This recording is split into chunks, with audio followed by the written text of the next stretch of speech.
Hello everyone. Today's topic is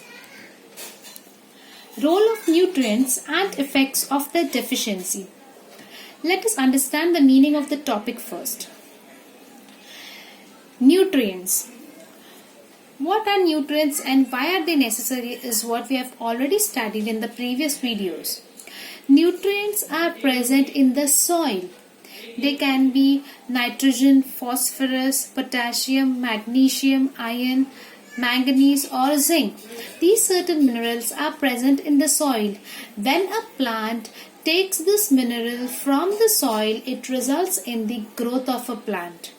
Yes, so we will see how these nutrients play a role in the growth of a plant. So that is what we are going to study, the role of nutrients. Role of the nutrients, we'll see what are these nutrients doing to a plant, and we'll also see effects of the deficiency. Deficiency means shortage, or you can say lack of the nutrients. So if in any soil, if these nutrients are present in less amount, then how will it affect the growth of a plant? We are going to see them one by one.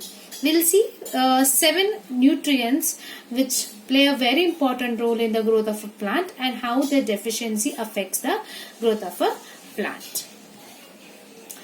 The first and the very important nutrient that we'll talk about is the nitrogen. Nitrogen is something which we have already studied. We studied nitrogen fixation in the previous videos. Yes. Now what this nitrogen does to a plant? Nitrogen is important component of proteins and also chlorophyll. See children, in the previous video we have already studied chlorophyll. Yes, the green color pigment that is present inside the leaf. So nitrogen is a very important part of it, and if this nitrogen is present in less amount in any plant, then what will happen to the plant? This will result in stunted growth. Stunted growth means the plant will not grow continuously. After growing to a certain extent, it will stop growing. And yellowing of leaves. The leaves will start turning yellow. See, you can see the first picture where the plant has stopped growing. It has grown to a certain extent and now it is not growing further. And yellowing of leaves. Leaves turn yellow. Let us look at the next important nutrient. Phosphorus. Now what this phosphorus does is it converts the light energy to the chemical energy. Where are we getting light energy from? The light energy that we are talking about here is the energy that we are getting from the sun. So when the sunlight falls on a plant, this phosphorus converts that light energy to chemical energy. Yes, and if this phosphorus is present in less amount, then what will happen? There will be early leaf fall, late flowering and slow growth of roots.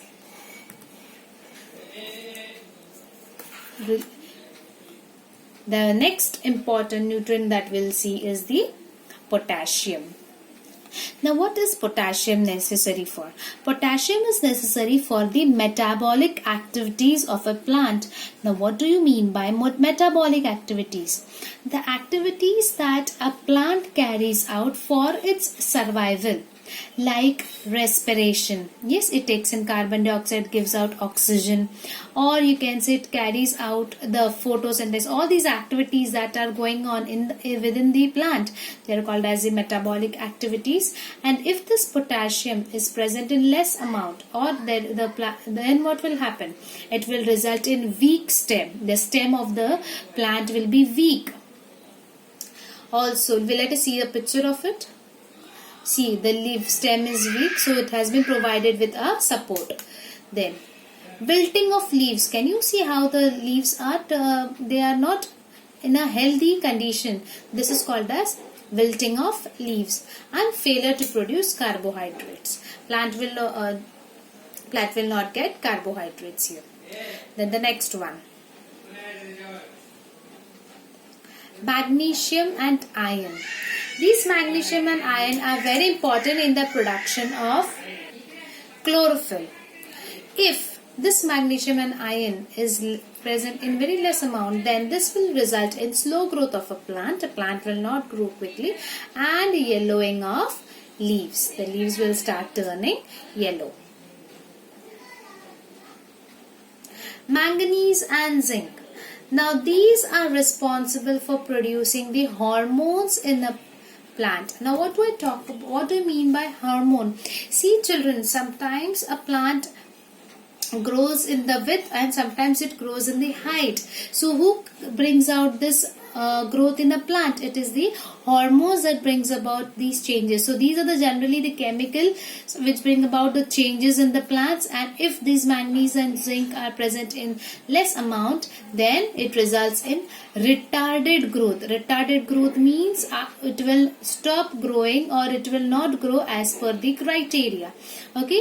Then yellowing of leaves. The leaves will start turning yellow, and spotted leaves. See, retarded growth we have already seen. Yellowing of leaves also we have seen, and the spotted leaves. There will be certain spots on the leaves. Thank you.